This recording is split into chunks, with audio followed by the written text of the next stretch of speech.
The annual apple harvest is just 2 months long. To keep apples fresh in storage for several months, growers lower the storeroom oxygen level to put the apples into hibernation. Then they use machines called CO2 scrubbers to absorb and remove the carbon dioxide gas that apples give off. This CO2 scrubber pulls air from the airtight apple storage room through carbon pellets which absorb the CO2 gas molecules. The machine then blows the CO2-free air back into the room. The machine's frame is built out of tubular steel and will support all of its components, including 2 sealed vessels filled with carbon pellets. The first vessel starts absorbing CO2, a process called scrubbing, until its pellets become saturated, at which point the second vessel takes over the scrubbing process, while the first vessel automatically kicks into a regeneration cycle, a process where fresh air is blown through the pellets to remove the CO2 molecules, extracting them out of the building. When the second vessel's pellets become saturated, the first resumes scrubbing while vessel 2 regenerates. Each vessel is made from a single steel sheet welded into a cylinder, onto which a base and top ring are welded. The top ring has holes around the perimeter to bolt on a lid. A template is used to mark where the corresponding holes in the lid are to be made.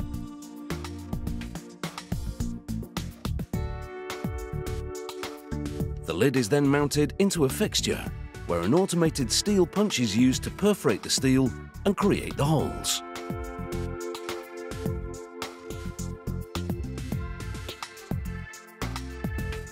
The vessels go to the paint booth for a coat of powder paint, then into an oven to bake the paint on.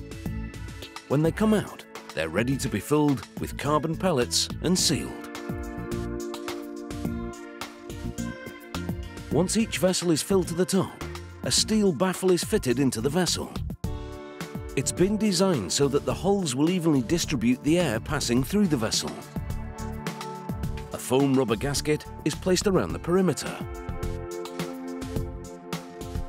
Then the lid is bolted into place. This seals the vessel and prevents the air blown through from leaking out, as well as stopping oxygen from getting into the machine and into the apple storage room.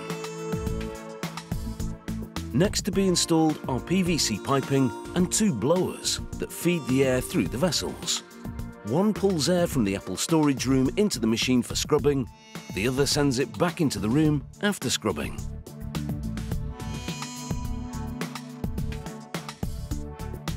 The airflow through the pipes is controlled by valves, which are wired to the machine's electrical panel. This panel, consisting of relays, pumps, gas analyzers and a touchscreen, is built in-house in accordance with the required electrical standards of the customer's country. The panel will be wired to a computer, which controls the entire operation. The computer has Wi-Fi, enabling the apple grower to remotely operate and monitor the machine from a tablet or smartphone.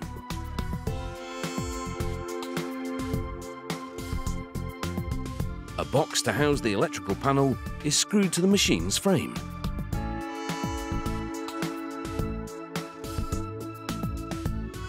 Once secure, the electrical panel is fitted.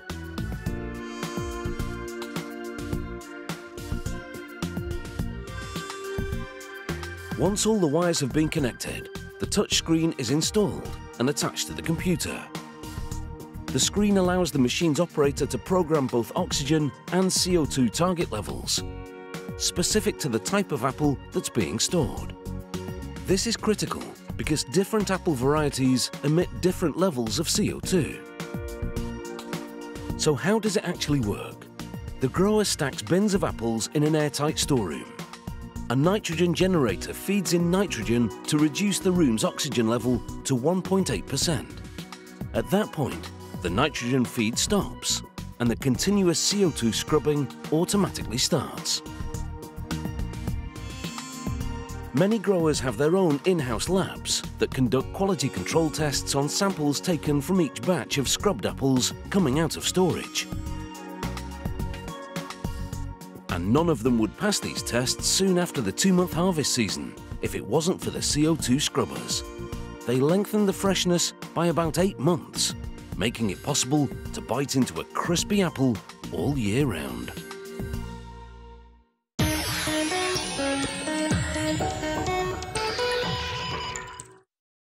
Honeycomb candles are glowing reminders of the cleverness of the honeybee. These candles are embossed with a hexagonal pattern that mimics the cell structures bees build to store their honey. And these candles are actually made from the wax foundation sheets that are used for beehive frames. The process begins using beeswax that's had the impurities removed and has been bleached. The wax is melted in a large gas-heated vat. The bleached wax will need to be coloured, and it only takes a few grams of dye to tint the large vat of wax.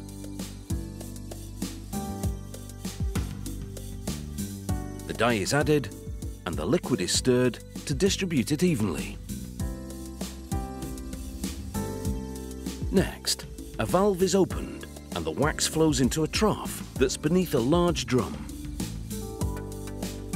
The drum is cooled by a system of chillers. As it rotates, it picks up the wax, which solidifies on contact with the drum's cooled surface. The wax is then pulled through a small opening to create an even thickness.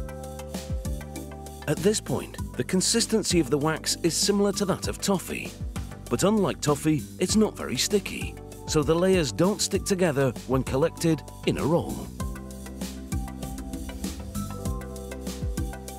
Next, a bath of warm water and soap is prepared. The roll of beeswax is then loosened to slacken and separate the layers, leaving space between them.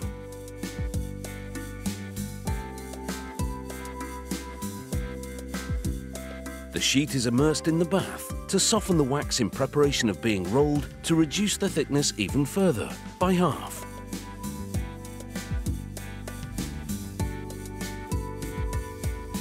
Using blocks of ice, the softened wax is then cooled to firm it up again. Liquid soap is constantly added for lubrication. This keeps the beeswax moving through the thinning machine and prevents snags. A caliper is used to confirm that the sheet is the required thickness of 1.6 millimeters. The roll of beeswax is then transferred from the thinning machine to the embossing machine for the next stage. The sheet is first pulled through a bath of icy water to harden it further. This stops the wax from sticking to the embossing rollers that will now imprint a hexagonal pattern into it. Each of the embossing rollers is studded with 3,500 hexagon-shaped rivets, which stamp the pattern into both sides of the wax. A blade slices the embossed beeswax into sheets, which now pass under a roller, which propels them into a neat stack.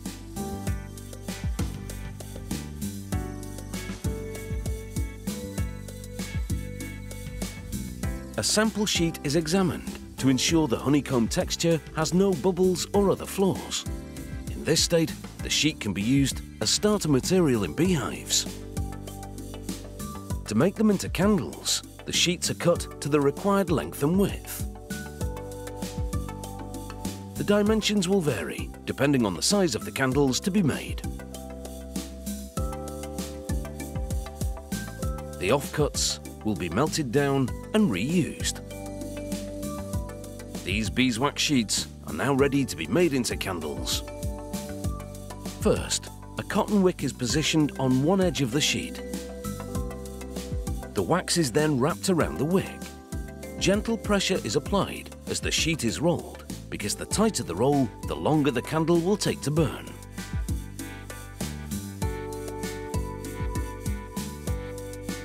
Being made at room temperature means that the wax is warm, so the layers adhere together.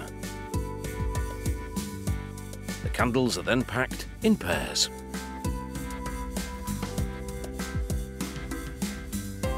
These honeycomb beeswax candles are now ready to throw some light wherever you light them.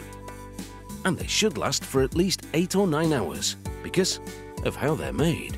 But now, time to say night-night.